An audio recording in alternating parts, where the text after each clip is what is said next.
देख रहे हो कि इनू आते ज्वैन होंदी है, लेकिन मेरे दोस्तों इहदा तरीकेकार मैं तो मेरे दोस्तों इतने कुटना है बिस्मिल्लाहिर्रहमानिर्रहीम अस्सलामु अलैकुम अंसर WS साहब की खिदमत में हाजिर है एक नए टोटके दे नाल। मेरे दोस्तों आज जो टोटका लेके आया ना, यकीन करो कमाल का टोटका है। अगर तुम एक महीना इस्तेमाल कर लो ना तो मैं कहना कि एक साल तुहानू जरूरत नहीं पवेगी इस टोटके ने फिर बनाने दी।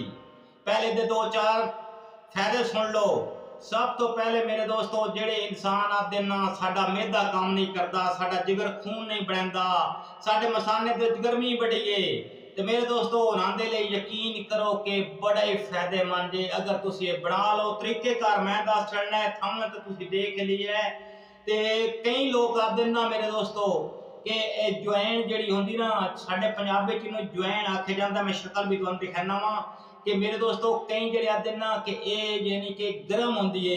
नहीं मेरे दोस्तों हर जड़ी बूटी है ना मेरे दोस्तों उहदे अल्लाह ताला ने बड़ियां नेमत रखियां अपने इंसानां लई। ते मेरे दोस्तों एक एक चीज जड़ी होंगी ना उहदे मुख्तलिफ फायदे भी होंदे और मुख्तलिफ उन्होंने बनाया भी जाता है। लेकिन असां जिस तरह अज तुहानू तरीके कर दसांगे ना मेरे दोस्तों तुझे यकीन करो कि मैं पहले भी गल कर चुका कि अगर एक महीना तुसी खा लो ना तो 11 महीने तुहानू जरूरत नहीं पवेगी मेरे दोस्तों। ते आगे चलते हैं, वीडियो लंबी हो जानी तो उस तो पहले साडे चैनल नू लाइक सबसक्राइब जरूर कर लिया करो, साडा भी हौसला अफजाई होंदी है। ते आगे तुहानू उहदा तरीकेकार समझाने आ कि उहदा तरीकेकार किस तरह आंदा है। ते आओ मेरे दोस्तों हुण उस ए गड्ढे जरा करदे आ साइड ते। ए मेरे दोस्तों तुसी देख रहे हो कि इनू आते ज्वैन, ज्वैन भी आप साडे पंजाबी च आते मेरे दोस्तों। जेड़े बंदे आते ना कि एक गर्म होंदी है, लेकिन मेरे दोस्तों इहदा तरीकेकार मैं तुहानू समझा देना। अगर तुसी तरीका इहदा समझ जाओगे तो पहले मैं अर्ज कर चुका कि तुहानू जरूरत नहीं पवेगी एक साल अगर एक महीना तुसी इस्तेमाल कर लेते। मेरे दोस्तों सब तो पहले तुसी एक गिलास पानी ले लेना है तो एक चम्मच तुसी ज्वैन ले लेनी है। रात को भ्यो छड़ना है, ढक छड़ना है, फ्रिज की कोई जरूरत नहीं, बाहर ही तुसी इनू रखना मेरे दोस्तों। उसके अलावा मेरे दोस्तों सुबह जो उठना ना तुसी तो जेड़ा मेरे दोस्तों पहला पानी होना ना इहदे विचों वो तुसी इनू छान के सुट देना है। इनू अच्छी तरह तुसी कुट लेना है मेरे दोस्तों। इतने कुटना है जिस तरह खसखास कुटी दी ना तो इस तरह इनू कुट लेना। उसके अलावा इहदे विच मेरे दोस्तों नलके का पानी सादा पानी तुसी पाना। मैं ये भी नहीं आखांगा बर्फ का पाओ या फ्रिज का पाओ, बिल्कुल नहीं आखांगा। तुसी इहदे सादा पानी एक गिलास पाना है।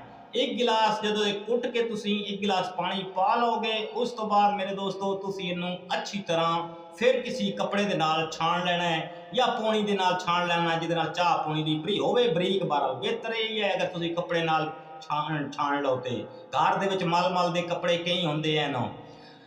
तो उस तो बाद मेरे दोस्तों खाली पेट सुबह निहार मुंह तुसी जनाब एक महीना तुसी मेरे दोस्तों ये रोजाना बिना नागा तुसी ये जनाब टोटके ने इस्तेमाल करना है।